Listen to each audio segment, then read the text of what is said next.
Buenas noches, hermanos. Hoy me toca leer una porción de la palabra.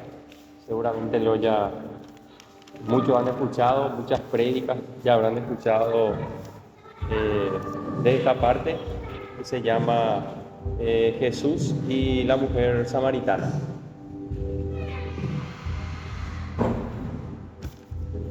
Bueno, está en San Juan, capítulo 4, versículo 1 al 26.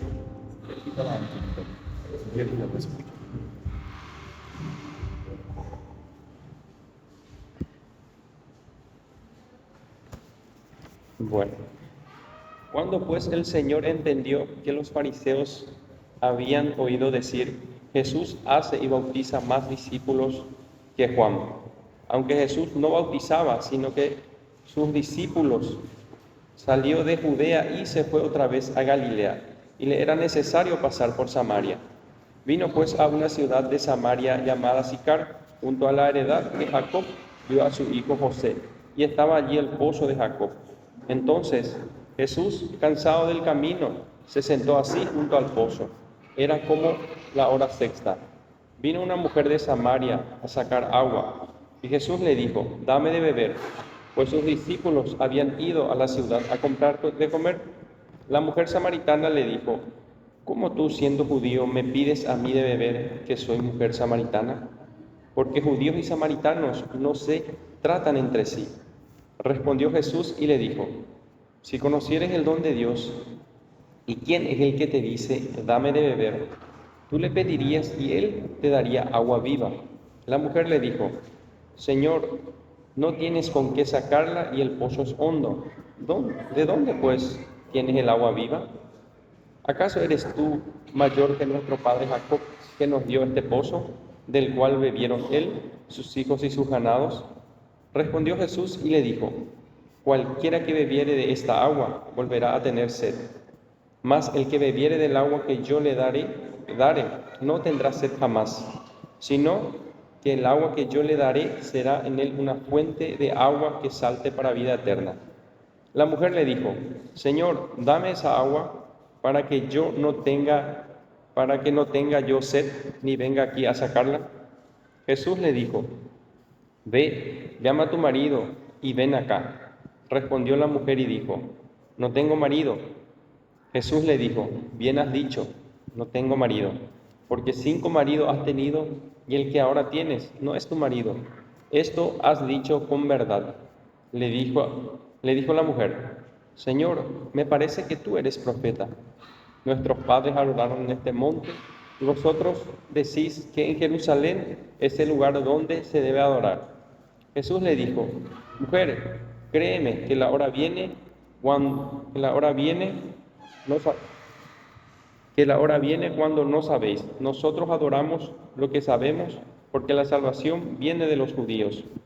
Mas la hora viene y ahora es, cuando los verdaderos adoradores adorarán al Padre en espíritu y en verdad, porque el Padre tales adoradores busca que le adoren.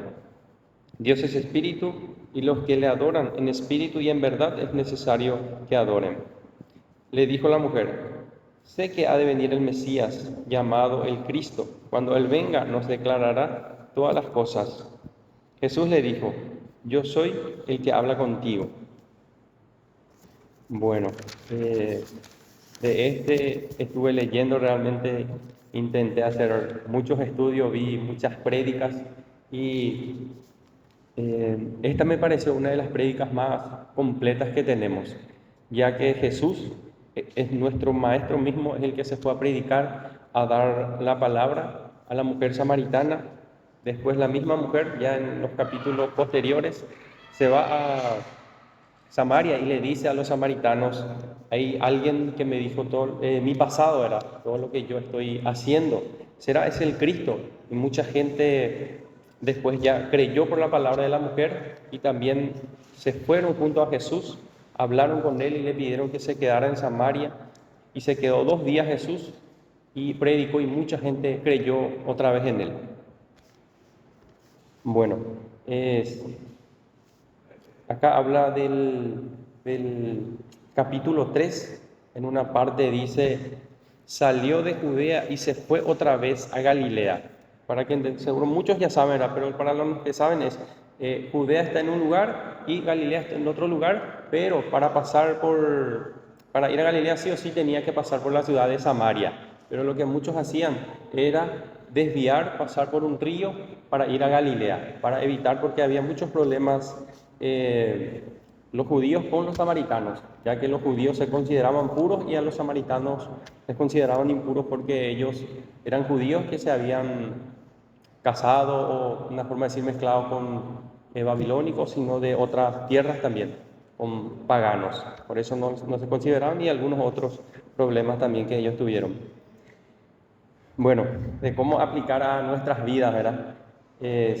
Muchas veces cuando tenemos conversaciones con otras personas, ¿verdad? Sean familiares, nuestro trabajo, nuestros amigos de fútbol, muchas veces es una oportunidad para que nosotros podamos pasar por Samaria, pero lo que muchas veces nosotros hacemos es desviar de ella. ¿A qué me refiero? Muchas veces las personas o amigos con quien nosotros muchas veces conversamos, nosotros sentimos hablarle o predicarle a esa persona, o muchas veces ellos mismos nos preguntan o nos dicen, verá, gracias a Dios me pasó esto, o te dicen, ¿cierto que vos te vas a una iglesia cristiana? O muchas veces, ¿sabes que un amigo allá ya empieza a irse a una iglesia, ¿verdad? O cosas así. Es una oportunidad para que nosotros podamos predicar. Lo que muchas veces yo considero, ¿verdad? Hacemos es desviar. En vez de ir por Samaria, porque sabemos que muchas veces vamos a tener problemas, muchas veces en el trabajo, por predicar, con los amigos, muchas veces uno ya no se quiere juntar con alguien, ¿verdad? Porque si no, él es el que se va ahora a la iglesia y empieza a predicar, a hablarte de su iglesia, y la conversación con él ya no es lo mismo, ya no podemos más hablar, ya no es como una persona como antes, ¿verdad? Ya no es como, él ya cambió.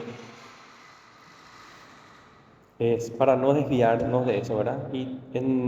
Porque muchas veces cuando desviamos de la conversación que tenemos que tener nosotros como cristianos, ¿verdad?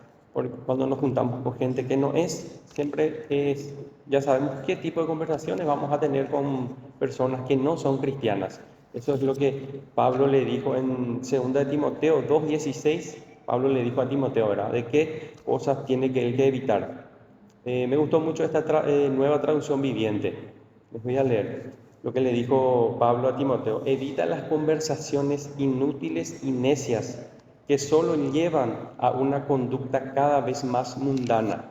No dice que la conversación lleva a una conversación cada vez más mundana, sino a una conducta mundana.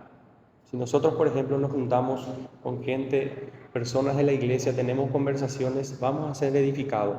Pero mientras nosotros nos juntamos o seguimos la conversación, otras cosas con la gente del mundo, sí o sí nuestra conducta mismo va a estar cambiando. Vamos a seguir lo mismo o vamos a volver atrás.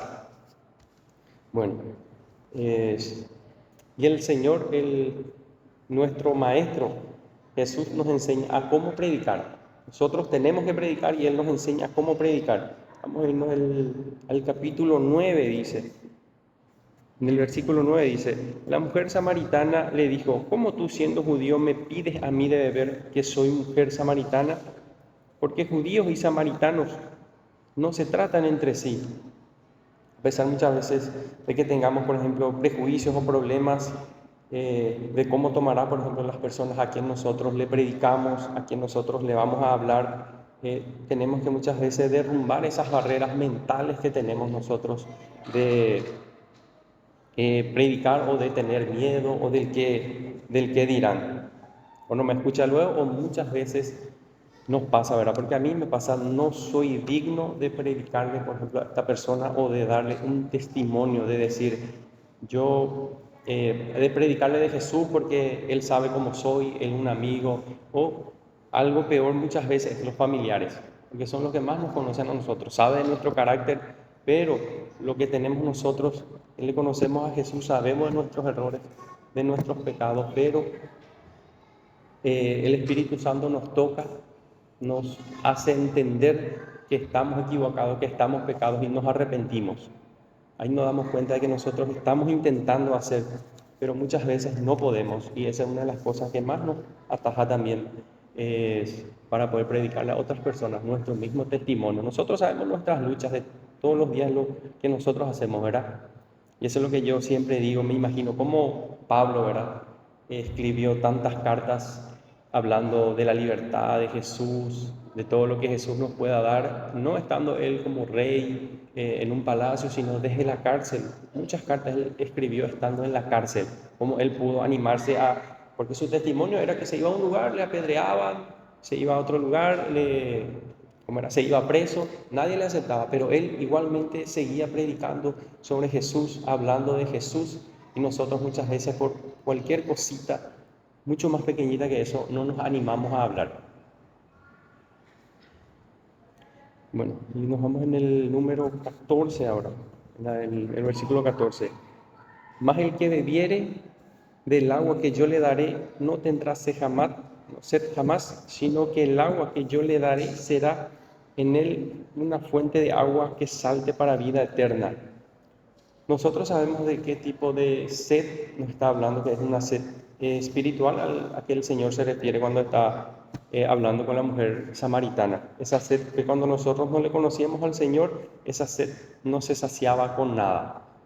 Hombres o mujeres buscaban, se podía buscar, muchos buscaban bebidas, otros en amigos, otros en trabajo buscaban esa sed que tiene del Señor, trabajando todos los días, sin pensar en otra cosa, otros se metían en las drogas, y así como esta mujer, ella buscaba en hombres o maridos diferentes para saciar su sed, pero realmente el que sana nuestra sed espiritual es el Señor, es el que nos muestra que Él es el agua viva que nos lleva a vida eterna, es el único que va a estar saciando esa sed que nosotros tenemos.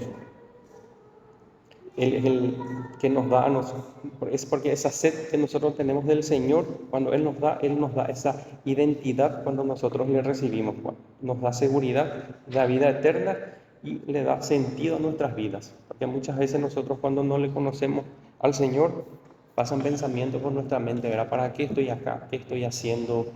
Y por eso muchos nos aferramos en algo, ¿verdad?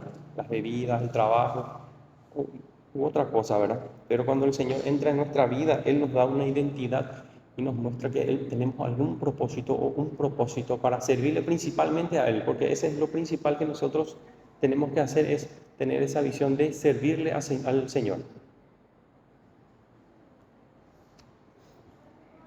Bueno, y en el 23 y en el 24 le dijo Jesús, mas la hora viene y ahora es, cuando los verdaderos adoradores adorarán al Padre en espíritu y en verdad, porque también el Padre tales adoradores busca que le adoren. Dios es espíritu y los que le adoran en espíritu y en verdad es necesario que le adoren. Estaban hablando Jesús y la mujer, porque la mujer le dijo que los judíos decían que en Jerusalén se tenía que adorar y los samaritanos en el monte. Pero Jesús no se estaba refiriendo a una adoración en un templo, ¿sí? No, que él estaba diciendo una adoración en espíritu y en verdad, no en un templo como la mujer estaba pensando.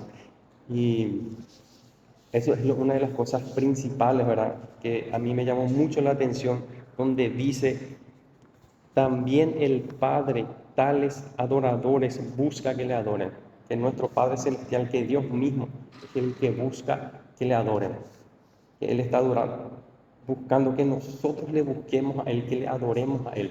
No es nosotros mismos, sino Él quiere que nosotros le busquemos a Él. ¿Y cómo podemos hacer para adorar al Padre? Tenemos nosotros las herramientas, nadie no nos... Capaz en algunas prédicas escuchamos, intentamos, ¿verdad? Pero ¿dónde está? ¿Quién nos puede mostrar dónde podemos ver cómo adorarle al Señor en su palabra? Ahí está, Él nos va a enseñar de cómo nosotros tenemos que adorarle, cómo nosotros tenemos que buscarle y pedir en oración al Señor, buscar tener esa comunión, esa intimidad con Él, para que Él nos muestre de cómo nosotros tenemos que adorarle, cómo nosotros tenemos que buscarle.